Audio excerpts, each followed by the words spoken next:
Lokesh Kanagaraj, Rajinikanth sir, கலாநிதி Maran, Sun டிவியின் கலாநிதி மாறன் மற்றும் அனிருத், இந்த 4 பேர் சேர்ந்து கடந்த 2 வருஷமா ஒரு திரைப்படத்தை 4 பேர் கூட்டணியில் உருவாகும் ஒரு மிகப்பெரிய திரைப்படம் வந்து நம்முடைய கூலி திரைப்படம்.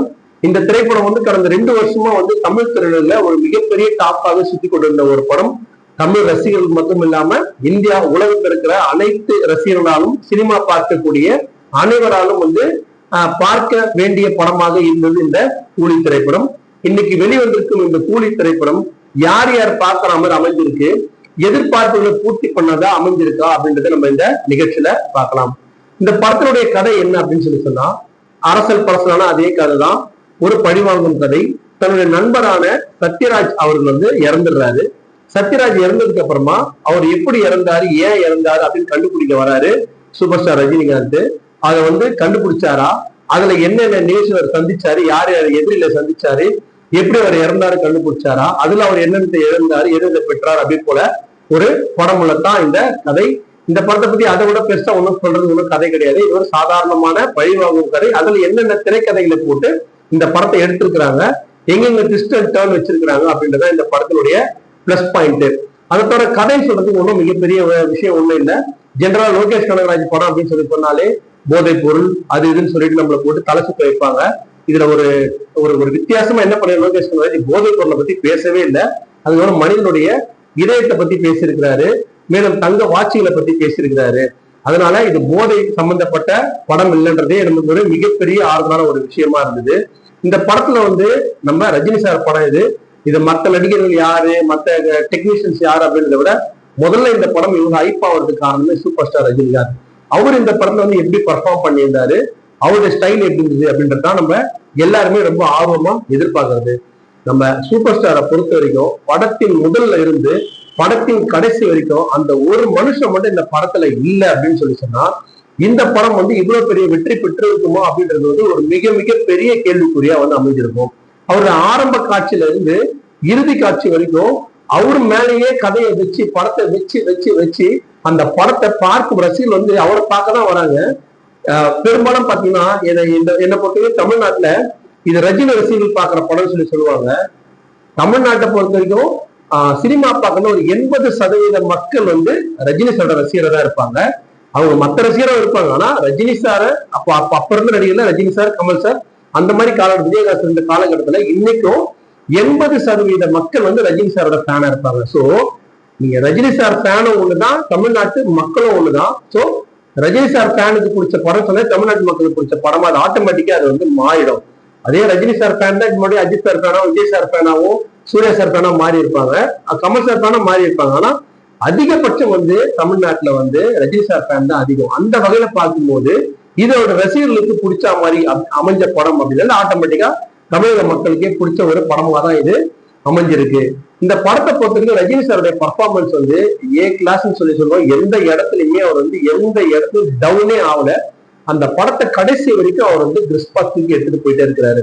அது எஸ்பெஷலி வந்து அந்த ஃபர்ஸ்ட் ஹாஃப் வந்து பாத்தீங்கன்னா ரஜினி சாருடைய அந்த ஸ்டைல் மேனரிசம்ஸ் எல்லாம் அட்டகாசமா இருக்கு. ஏன்னா அதனோட கொஞ்சம் கிறிஸ்டன் டைம் இருக்கும்போது நம்மளுக்கு அது கொஞ்சம் புரியாத ரஜினி சார் யாருன்னே தெரியாம வச்சுட்டு இருக்கும் போது அது அவர் செய்யற ஒரு காரியம் வந்து நமக்கு ரொம்ப அட்ராக்டிவா இருந்தது. ஆனா இது இடைவேளைக்கு அப்புறமா அதே மாதிரி தொடரல. இடைவேளைக்கு அப்புறமா வந்து காட்சி அமைப்புகள் வந்து மிக சரியா அமையாதால ரஜினி சாருடைய அத்தனை உழைப்புகளும் வந்து அங்கங்க வீணா போனது மட்டும் நம்மளுக்கு நல்லா தெரியுது. சரி, ரஜினி சார் கூட வந்து இந்த படத்தை வந்து நம்ம வானலாவா பாராட்டிட்டே இருக்கலாம். 75 வயசுலயும் வந்து இந்த மாதிரியான ஒரு டான்ஸ், இந்த மாதிரி ஒரு ஃபைட்டு, இந்த மாதிரி ஒரு வசனம், பஞ்சு, ஸ்டைல், அந்த ஸ்கிரீன் பிரசன்ஸ் அப்படின்னா என்னன்னா நீங்க ரஜினி சாரே அஜித் சாரையும் பாத்தீங்கன்னா அந்த ஸ்கிரீன் பிரசன்ஸ் வந்து அவ்வளவு அட்டகாசமா கொடுப்பாங்க. பேஸ்ல வைப்பாங்க கேமரா, அந்த பேஸ்ல விட்டா கூட கேமரா அந்த ரியாக்ஷன் எல்லாமே அந்த பேஸ் வந்து காட்டிடும். இப்ப ரஜினி சார் வந்து 75 வயசு ஆகுது, இன்னைக்குமே அவருக்கு பேஸ் வைக்கிறாங்க.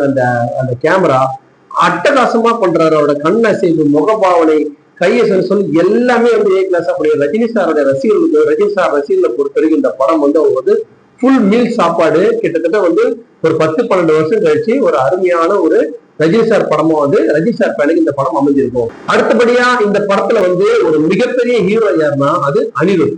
இந்த உண்மையா இந்த படத்தோட ஆரம்பத்தை முதல் ஹாஃப்லாம் பாத்தீங்கன்னா அனிருத் வந்து மிரட்டி இருக்கான்னு சொல்லுவாங்க. ஜென்ரலா வந்து இந்த பேக்ரவுண்ட் மியூசிக் ரொம்ப பெருசா பேசுறது இல்லை.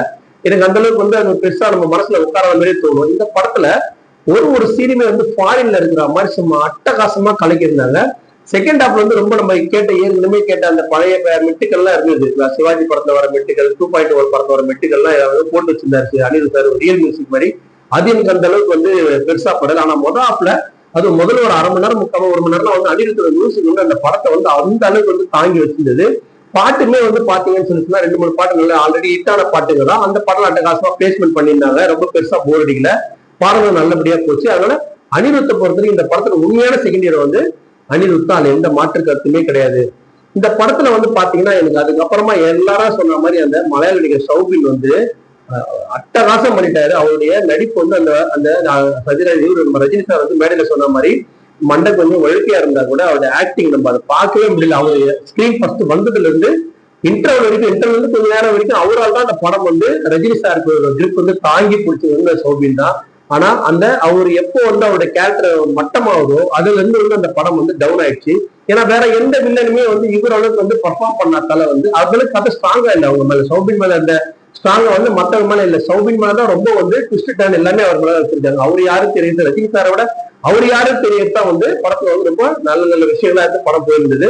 இன்டர்வல் சீன் கடைசி கிளைமேக்ஸ் வரைக்கும் சௌபினை வந்து காட்டுறாங்க. அவருடைய ஆக்டிங் வந்து இந்த படத்துல வந்து 3வது மிகப்பெரிய ஹீரோவா கண்டுக்கப்பட்டார் ரஜினி சார் அனிருத்துக்கு அப்புறமா சௌபின். நீங்க பாத்தீங்கன்னா நாகார்ஜுனா வந்து இந்த படத்துல வந்து எதுக்கு ஒத்துக்குனாருன்னு எனக்கு தெரியல. நல்லா போயிருக்க வேண்டிய படத்தை அவர் என்ன பண்ணிட்டாரு, திடீர்னு வந்து ஒரு 100 பாஷாக்கு சமம்னு சொல்லிட்டு என்ன பண்ணிட்டாரு, எல்லாருமே ஹைப் அதிகமா ஏற்றி விட்டாரு. உண்மையா பாஷாக்கெல்லாம் பாஷா மாதிரி தான் படம், ஆனா வந்து 100 பாஷா எல்லாம் கிடையாது. அந்த பாஷா வேற மாதிரி, இந்த பாஷா வேற மாதிரி. அதெல்லாம் ஆனா கிட்டத்தட்ட அந்த எக்ஸாம்ஸ் எல்லாம் இருந்தது. ஆனா அவர் சொன்ன மாதிரி 100 பாஷாக்கு சமம் அப்படின்றதுலாம் ரொம்ப அதிகம். அதெல்லாம் ஒண்ணும் கிடையாது. இன்டர்வல் வரைக்கும் பாக்குற 2-3 சீன்கள் வந்து 2-3 காட்சிகள் வந்து அது வந்து பழைய பாஷா வந்து பிரதிபலிப்பட்டுச்சு. அதுல எந்த மாற்ற கருத்து கிடையாது. ரஜினி சார் யாருன்னு தெரிஞ்சது வரைக்கும் நம்மளுக்கு ஒரு கியூரியாசிட்டி இருந்தது. ஆனா அவர் தெரிஞ்சதுக்கு அப்புறமா அது அவ்வளவு பெருசா வந்து நம்ம வந்து மனசை வந்து ஓட்டல. அதுக்கு அடுத்து நாகார்ஜுனாக்கு அப்புறம் இந்த படத்துல வந்து யார் இருக்காங்க, சத்யராஜ் 2-3 சீன் போறாரு, அவர் ஒரு வேலையை பண்ணிட்டு போறாரு. ஸ்ருதிஹாசனும் வராங்க போறாங்க, ஒரு வேலை பண்ணிட்டு போறாங்க. அவங்க வந்து பெருசா எனக்கு வந்து அட்ராக்டிவா உண்மை இல்லை. அதுல அதுக்கப்புறம் நம்ம சொல்லணும் 2 நடிகர் வந்து ஒருத்தர் வந்து உபேந்திரா ஒண்ணு, இன்னொன்று வந்து நம்ம ஆமீர் கான் ஒண்ணு. உபேந்திராவை பொறுத்த வரைக்கும் பாத்தீங்கன்னா கடைசி கிளைமேக்ஸ் டுவர்ட்ஸ் கிளைமேக்ஸ் தான் வராரு. அவர் ரோல் அவருக்கு ரொம்ப கரெக்டா பண்ணிக்கிறார். 2-3 சீன் தான் வர ரோல் கரெக்டா பண்ணிக்கிறாரு. அவர் மேலுமே இன்னும் அவர் யாரு கதை டீட்டெயிலா சொல்லிருக்கலாம், சொல்ல வேண்டியது வேற எதையும் சொல்லியிருந்ததால உபேந்திராவுடைய கேரக்டர் சரியா எஸ்டாப்ளிஷ் பண்ணப்படல. ஆனா வந்து அவர் பார்த்து வந்து கடை அடிச்சுட்டு போயிட்டாரு. கடைசியா வராரு ஆமீர் கான். நம்ம நினைச்சோம் ஆமீர் கான் வந்து இந்த நம்ம ரோலக்ஸ் வந்து எதை பண்ண போறாருன்னு பார்த்தா அதே மாதிரிதான் காட்டுறாங்க சொல்றாங்க.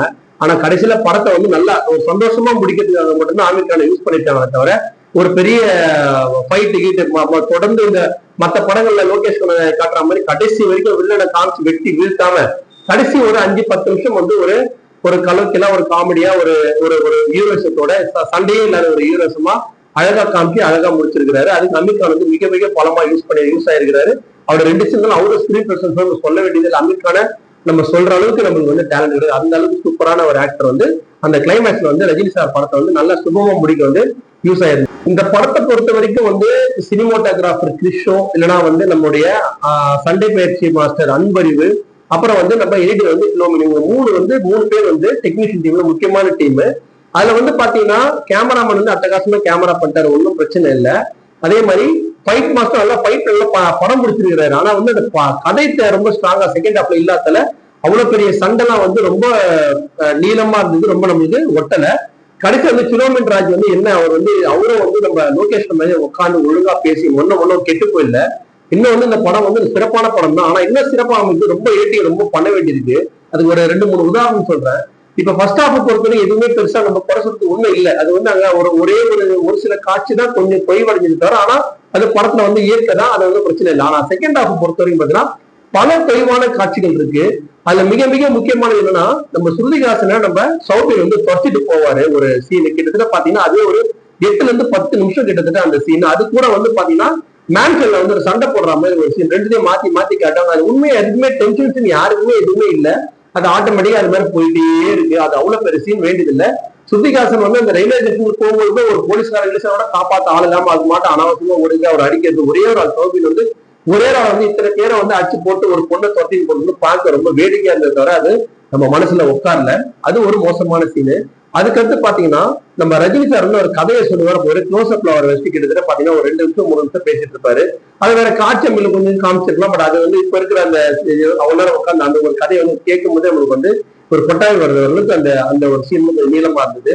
இதுல நான் ரொம்ப வாட்ச் பண்ண கடைசி ஆமீர் கான் வந்து உள்ள வந்து இறங்குற நேரத்துல பாத்தீங்கன்னா ஒரு வெட்ட வெளியில வந்து ஒரு மேஜை போட்டு அதுல சாப்பாடு போடுற மாதிரி போட்டு இந்த பக்கம் ஒரு 10 வெளிநாட்டுக்காரன் அந்த பக்கம் ஒரு 10 வெளிநாட்டுக்காரன் உட்காந்துட்டு அந்த கிளைமேக்ஸ் காமெடியா தான் எடுத்துட்டு போறாங்க. ஆனா அதை பார்க்கவே நம்மளுக்கு வந்து ஒரு மாதிரி என்னடா இப்படி இவ்வளவு பெரிய டைரக்டர் இந்த மாதிரி ஒரு வெட்ட வெயில் ஃபுல்லா அடிக்கிற வெயில எவ்வளவு டேபிள் போட்டு சேர் போட்டு உட்காந்து சாப்பிட உட்காந்து இருப்பானா, அந்த இடத்துல இப்படி நிக்க வச்சுட்டு இருப்பாங்களான்றது அந்த சீன் வந்து பார்க்கும்போதே நமக்கு வந்து ஒரு மாதிரி ஆயிடுச்சு. இவ்வளவு பெரிய டைரக்டர் சொல்றாங்க இந்த மாதிரி வந்து ஒரு எடுத்துருக்கிறாரு அப்படின்னு சொல்லிட்டு குறைக்காக சொல்லல. அது ஒரு உறுத்தலா இருந்தது. ஒரு 3-4 காட்சி வந்து படத்துல ரொம்ப தேவையில்லாத சண்டை காட்சி செகண்ட் ஹாஃப் ரொம்ப பெருசு. அவருடைய பழைய கதையை வந்து கொஞ்சம் டீட்டெயிலா எடுத்துட்டு போயிருந்தாலும் அவங்க நல்லா இருந்திருக்கும் அப்படின்றது என்னோட தனிப்பட்ட கணக்கு, தனிப்பட்ட ஒரு கணிப்பு.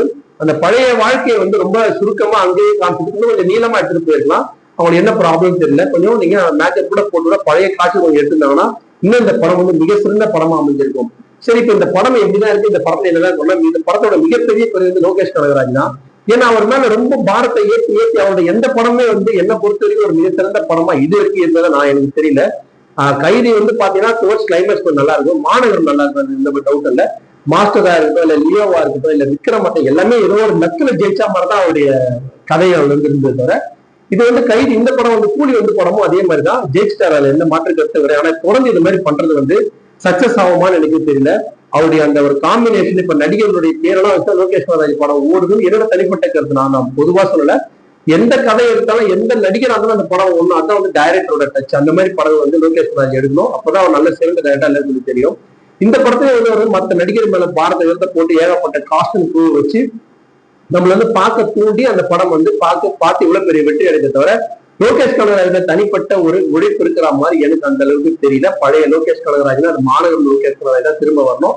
லோகேஷ் கனகராஜோட ஃபேன்ஸும் சில பேர் இருக்காங்க. அவங்க இந்த படம் எல்லாம் பார்த்தோன்னா கண்டிப்பா விரும்ப மாட்டாங்க. ஆனா ரஜினி சார் ஃபேன் பார்த்தாங்கன்னா 100% இந்த படத்தை வந்து விரும்புவாங்க. அங்கங்க போர் அடிக்கிற காட்சிகள் இருக்கு. அதெல்லாம் வந்து ஒரு கமர்ஷியல் படத்துல வந்து ரொம்ப சாதாரணமான விஷயங்கள் தான். பாட்டு இருக்கா, ஃபைட் இருக்கா, நல்ல காமெடி இருக்கா. ரஜினி சார் ரொம்ப நாள் கழிச்சு அட்டகாசமா காமெடி பண்ணிக்கிறாரு. அங்க சும்மா காமெடி ஊந்து சிரிக்கிற மாதிரி ஃபர்ஸ்ட் ஹாப்லயும் செகண்ட் ஹாப்லயும் மாறி மாறி நம்ம காமெடி பண்ணிக்கிறாரு. வரடே நம்ம லுலு சபால வர அந்த நம்ம பழைய ஆர்டிஸ்ட் வந்து செம்மையா பண்ணிடுறாரு. அவரை மறுபடியும் லோகேஷ் ஃபைண்ட் அவுட் பண்ணி நம்ம பாராட்டணும். அவரும் அட்டகாசமா பண்ணியிருந்தாரு. சரி, இப்ப இந்த படத்துல வந்து திரைக்கதை சரியா அமையத்தால 2வது ஹாஃப்ல வந்து ரொம்ப போர் அடிச்சு போயிருது. ஆனா ஃபர்ஸ்ட் ஹாஃப்ல எந்த குறையும் கிடையாது. இந்த படத்தை யார் பார்க்கலாம் அப்படின்னு சொன்னா கண்டிப்பா ரஜினி ஃபேன்ஸ் எல்லாருமே பார்க்கலாம். ஆட்டோமேட்டிக்கா நான் ஃபர்ஸ்ட் சொன்ன மாதிரி ரஜினி ஃபேன்ஸ் அப்படின்றது தமிழ்நாட்டை பொறுத்தவரை 80% வந்து ரஜினி சார் ஃபேன் தான். அப்போ ஆட்டோமேட்டிக்கா தமிழ்நாட்டில் இருக்கிற எல்லாருமே இதை வந்து மோஸ்டா விரும்பி பார்க்கலாம். ரொம்ப போர் அடிக்காத படம், ஆனா சூப்பர் டூப்பர் ஹிட் படம்லாம் கிடையாது. போர் அடிக்காத படம், குறைவில்லாத மோர் தென் ஆவரேஜ் ஃபிலிமா அந்த படம் இருக்கும். சிறுவர்கள் பார்க்க கூடாதுன்னு சொல்லி சொல்றாங்க. இப்ப இருக்கிற படங்கள் மோசமான படங்கள் இருக்கு. சிறுவர்களையும் அலோவ் பண்ணலாம். கொஞ்ச நேரம் அதுக்கான தேவையான கட்டப்பட்டு சிறுவர்களும் பார்த்து என்ஜாய் பண்ணலாம். இந்த படத்தை வந்து கண்டிப்பா மோசமான படம் யாருன்னா பண்ணாங்கன்னா நீங்க வந்து அதை கேட்காதீங்க. இது வந்து மோர் தென் ஆவரேஜ் ஃபிலிம். இந்த படத்தை வந்து நீங்க குடும்பத்தோட பார்க்க முடியாத சூழலை ஏற்படுத்திட்டாரு லோகேஷ் கனகராஜ். ஸோ 18 வயசுக்கு மேல இருக்கிற எல்லாரும் கண்டிப்பா போய் பார்த்து ஒரு தடவை என்ஜாய் பண்ணக்கூடிய படம் தான் இந்த கூலி.